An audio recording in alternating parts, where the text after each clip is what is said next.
Well, hello everyone, and welcome to a impromptu Life Talks with Crystal Phoenix. Welcome. So I had some stuff happen today that kind of triggered me when it comes to the whole you know, toxic parenting thing.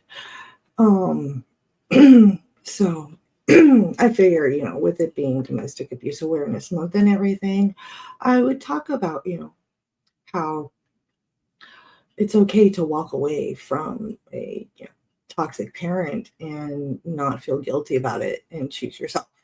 And hello, Brian. Thank you. I appreciate you and love you to death. So, um, I will get into the whole story about my toxic parent and what happened and everything in a little bit, but I actually have, some background and everything. Um, you know, Sometimes the hardest people to let go of are the ones who raised us or at least, gave birth to us. Um, but healing isn't always reconciling. Sometimes it means releasing. In this live, I'm going to talk about the reality so many face in silence when love and loyalty becomes chains and choosing peace feels like betrayal of your family, of everything. And hi, ADHD. Welcome to the channel. Good to see you. ADHD. That's me in a nutshell. Anyway, back to. So, I'm going to explore what it means to set boundaries with family, how to recognize emotional manipulation, generational trauma, and why walking away doesn't make you ungrateful, it makes you brave, especially when they're projecting on you and everything. I'm sorry, Brian. I get that one. Yep. You are preaching to the choir. That's actually a lot of what I'm going to be talking about when I share my personal story, but I'm sorry you're going through that. And yes, Charles completely agreed. Thank you. Um, you know, but walking away, it doesn't make you ungrateful. It makes you really brave for choosing yourself and being healthy. Whether you've already taken that step, you're wrestling with the guilt, all of it. you know, Hopefully this conversation, you'll feel, some validation that you're not the only person that goes through these kind of things, you know, and maybe it'll help you get over any guilt of deciding to choose you and walk away instead of giving them yet another chance because they're your parent or your sister. You know, um,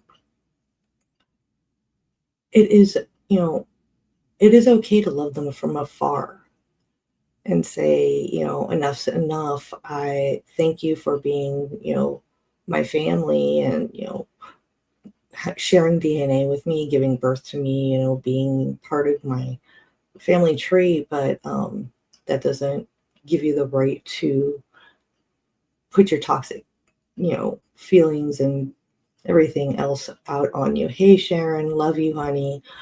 Um, and welcome, Jane. Thank you for coming. I know this was kind of impromptu, but my beautiful sister Sharon over there, she she knows where I'm coming from with this whole toxic thing, especially when it comes to my biological mother. And in fact, saw me break down pretty hard with Jen Lin and deal with some of the issues. Um, and then something happened today which spurred this on. You guys know me. I get inspiration and I'll just decide to go live. Hey, Sean, welcome, welcome. Hmm. Sharon, check your Facebook because I sent you a screenshot of exactly what triggered this today, by the way, my love. And hello, my beautiful, very handsome brother from another mother, Lawless. So now I'm gonna say, have you ever felt guilty about choosing your own peace over people, whether it's your friends, coworkers, or especially family? You know, especially when it's people that are you're told you should live love unconditionally, but they don't love you unconditionally. There's always strings or blame, you're the scapegoat, things like that. Hey, Greg, welcome. Hope you're doing okay after, losing your mom and everything. You know, like I said, it's okay to love them from afar and say, you know, enough's enough. I know I was taught that, family is everything and that no matter what, they're the ones that are there for you and tough love and blah, blah, blah. The person that I'm actually speaking to is going to be sharing about is my biological mother, not the one that raised me, but she's still my biological mother and she gave birth to me. But we'll get there. you know, I know that growing up in a toxic household can be hard.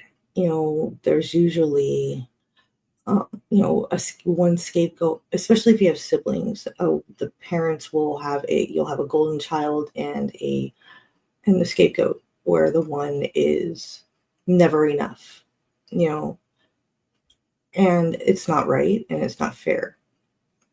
And I know breaking the cycle is hard, you know, but what do we do when our family is the source of that pain and it's not unconditional? Mm. And I'm sorry that you can relate. It's sad how normal it really is. I mean, I listen to these like Reddit stories and stuff when I'm driving, and you hear so many of them are all about, standing up for yourself and breaking the the pattern and breaking the cycle of toxic families. The black sheep, yes. I was the gray sheep in my adopted family. Well, not really adopted because my father's parents raised me, but I'll get there. You know, but you know what? Like I said, healing and walking away from it does not mean that you have to reconcile with those family members. Sometimes it means releasing them. Walking away doesn't mean that you hate them. It means you love yourself enough to stop letting their pain and insecurities be yours. Yeah, I completely agree with that, Brian. Um, a lot of you know that I am a survivor of, domestic abuse, and that I'm an advocate for domestic abuse awareness and everything. And so I have normalized a lot of harsh shit in my life. Excuse my language, guys. But, and a lot of that does stem from how I was raised. But at the same time, when is enough? When do you start looking at yourself and saying, this is on them, not me, and stop letting them project their failings on you? Because that is a really, really big deal for me. I mean, think about the ways you've been told to shrink yourself to keep the peace. You know, don't make a big deal out of it. Be the bigger person. You know, just just forgive them because it's your mom or your dad or your sister. You know, it's not supposed to hurt like that. You know, what if finding peace is the proof that you finally broke the cycle? Mhm. Yay, hello my queen, love you. Glad you caught me too. Um, miss you, honey. We got to do another tarot reading. Um, so I have struggled with walking away from my biological mother multiple times. Um, basically, the backstory is my biological mother was 17 when I was born, and she would, and I'm going to be completely honest about this. So, um, she would My father dumped her because she wasn't a really good person. She did drugs while she was pregnant with me and things like that. Um, After I was born, she was staying with my father's sister, Susan. And my mom, my dad's biological mom, had this gut feeling because she tried calling Susan's house. This was long before cell phones, um, and no answer. And she just had this feeling. So mom drove over there and found me at 6.5 months alone, screaming on the bed, nobody around. She waited for a good hour, nobody showed up. Susan was at work. So she took me and called my biological mother's father and said, "This is what's happening." Well, long story short, she and my dad's father, my papa, adopted me. And I thank the Lord every day for that. Because yes, my childhood was not perfect in any way, but I really do feel that I would not have survived my childhood if I had stayed with her. She was too busy going and finding boyfriends and everything else.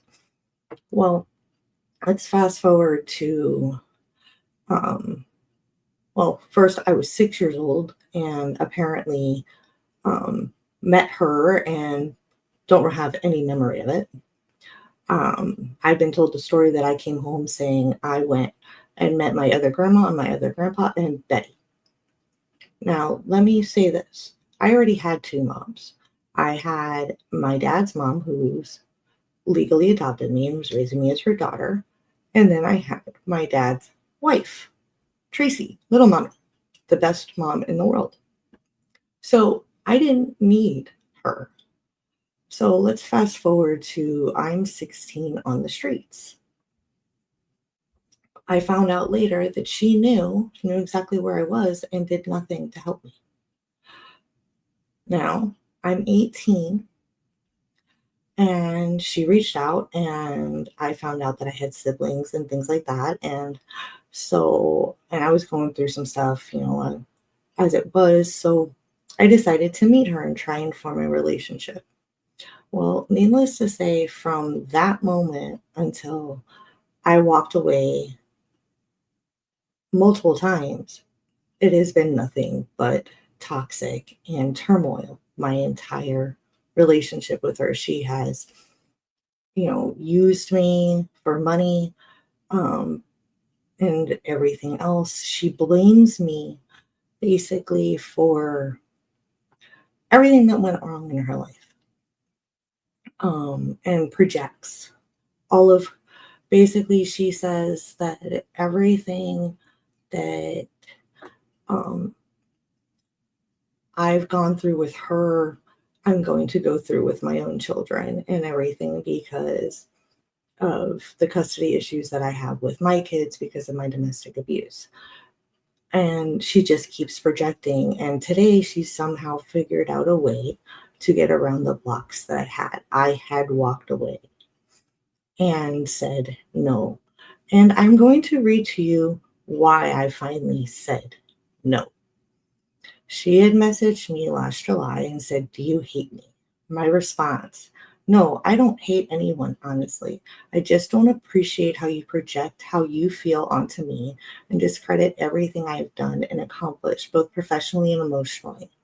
I am also still working through a lot of my deep seated abandonment issues caused from you and dad." Now, her response, and I'm going to read this word for word so that you understand why I said enough and why it shook me so badly that she figured out a way around my block. Her exact words: "I was 17. You were not given. I'm sure your four children will feel the same way. I was a child. You were an adult with yours. You managed to spin things your way. We live in two different realities.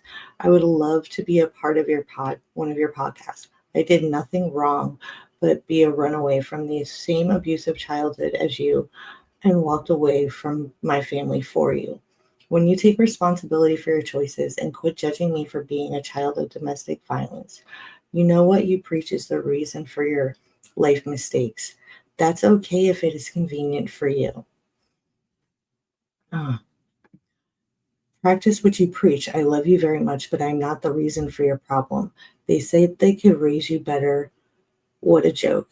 You won't heal if you can't be real with yourself. That is where I stand. If it makes you feel better to blame a child for your choices, go ahead. I claim my part. I was a kid. Put it where it belongs. My father and the Bay family. I'm not garbage. I'm a true survivor, real to the end. Take care, Crystal. I deserve respect. I did my best, period. Um, so where in the message that I had sent, where in any of that did I deserve what she said? Um, I don't. And I don't blame her for any of my choices as an adult. But yes, I do have deep seated abandonment issues from her and from my biological father. Hey, baby. Oh, give me 1 second, guys.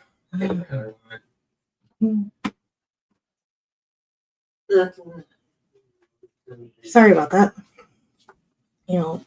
So instead of reacting or anything like that, I blocked her because I don't blame her. Like I said, the choices that I made that led to my domestic abuse, yeah, some of it is because of my abandonment issues that I stayed as long as I did, things like that. But at the end of the day, they were my choices. I don't blame her. All I had said was that I was working through the abandonment issues. But she has been toxic like this our entire relationship.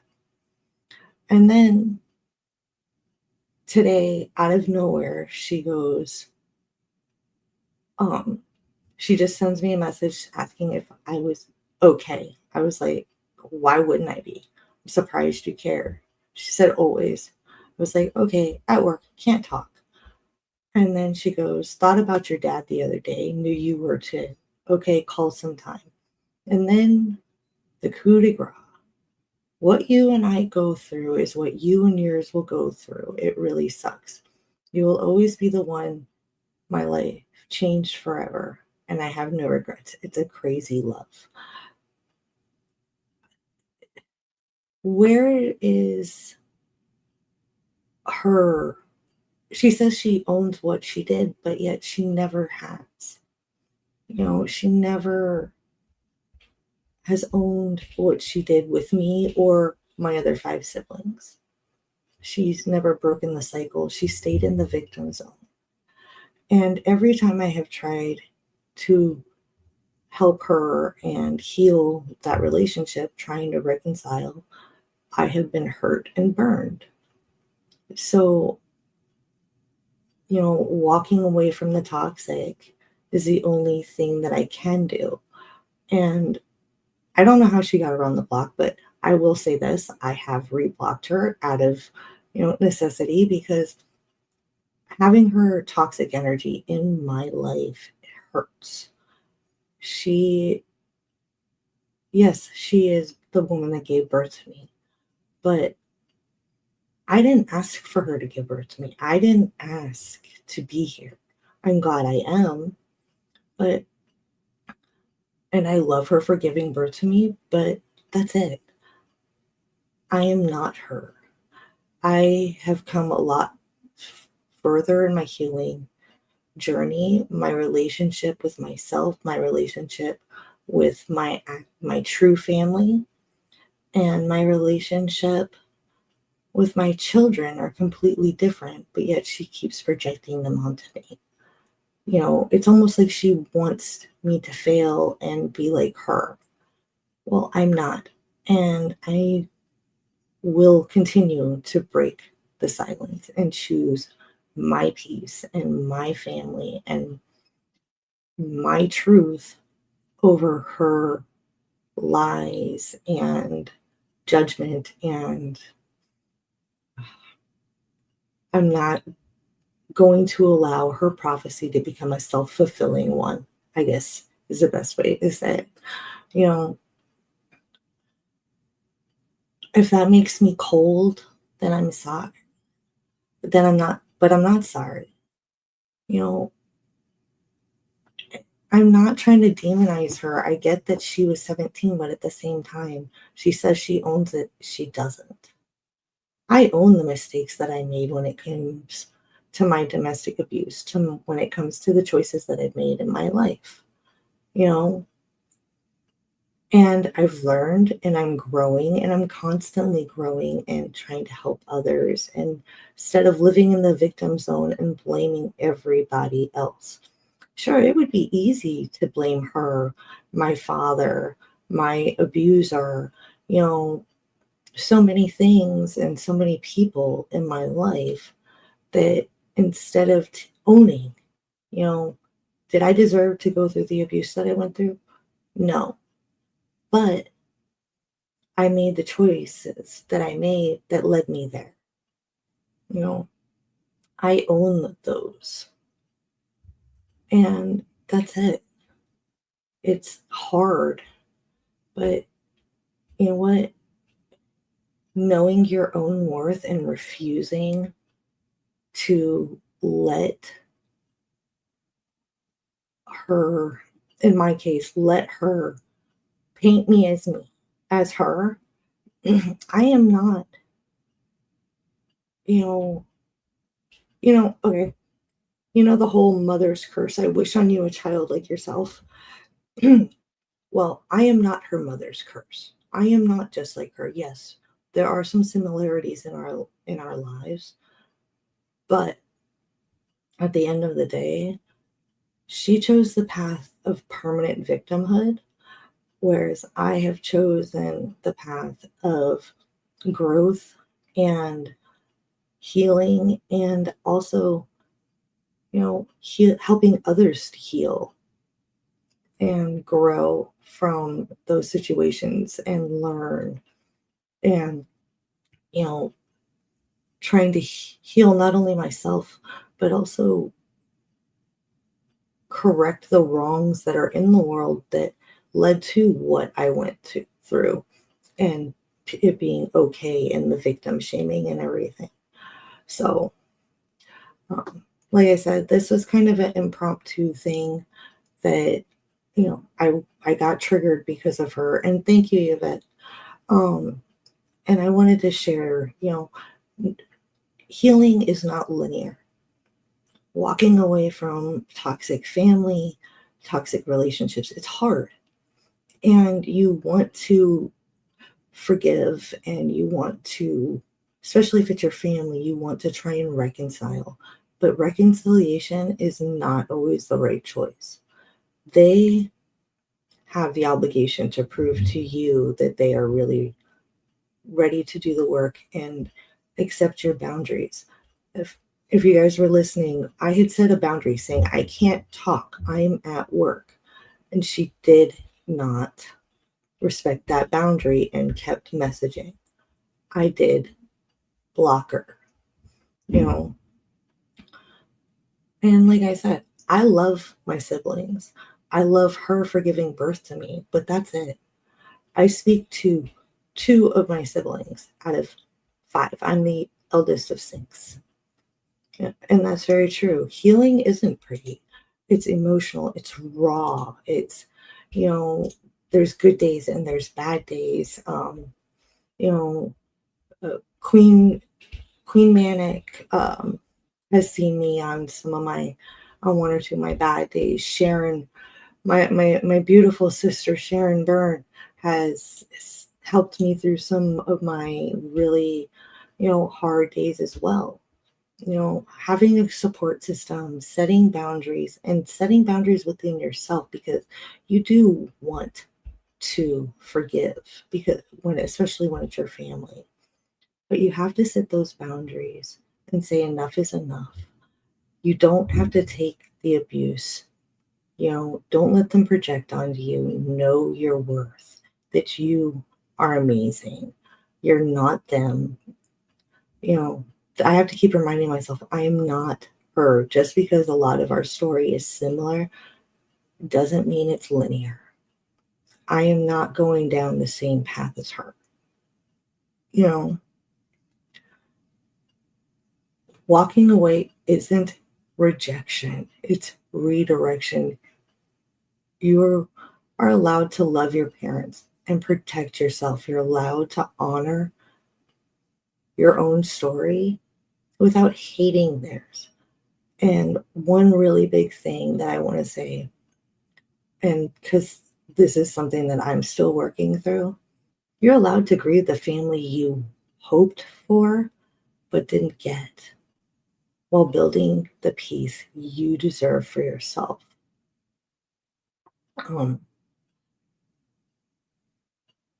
I'm, reclaiming your power, you know, walking out of the shadow of a toxic, from any toxic relationship, whether it's family, or family, or work, or friendship.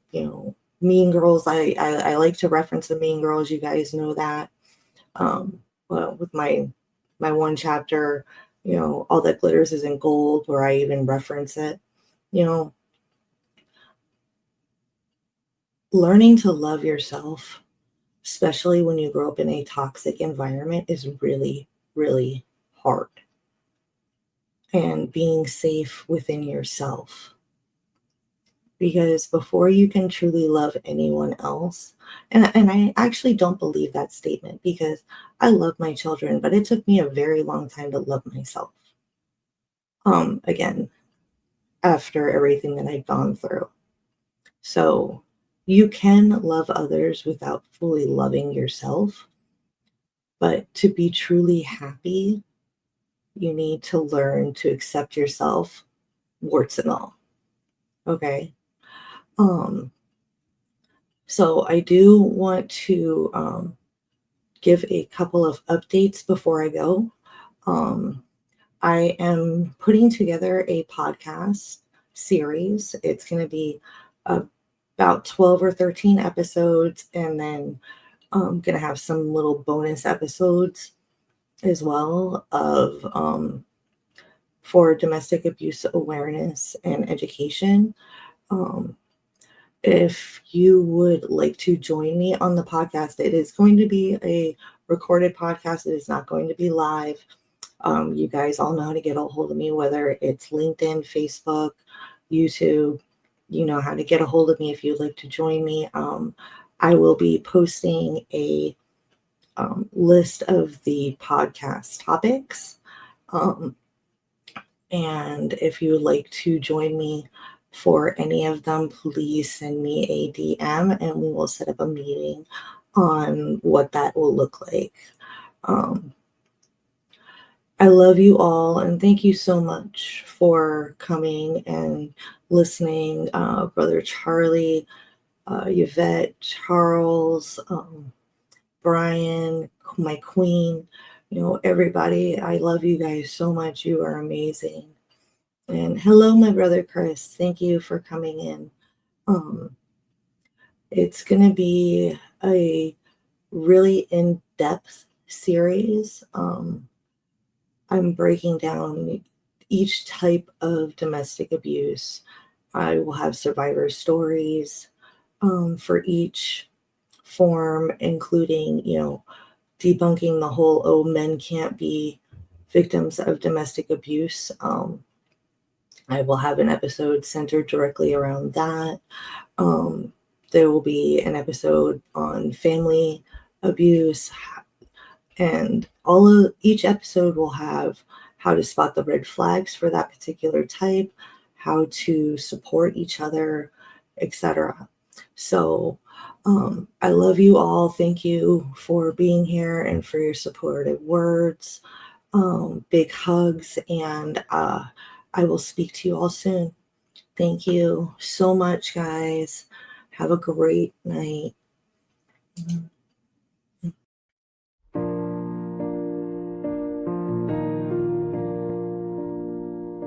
Together we've stood through the stories we've shared, a space built on courage, on love and on care. Though this moment ends, your journey goes on. You are stronger than you know, and you're never alone. So carry this light as you walk through the night. Hold on to hope, let your spirit rise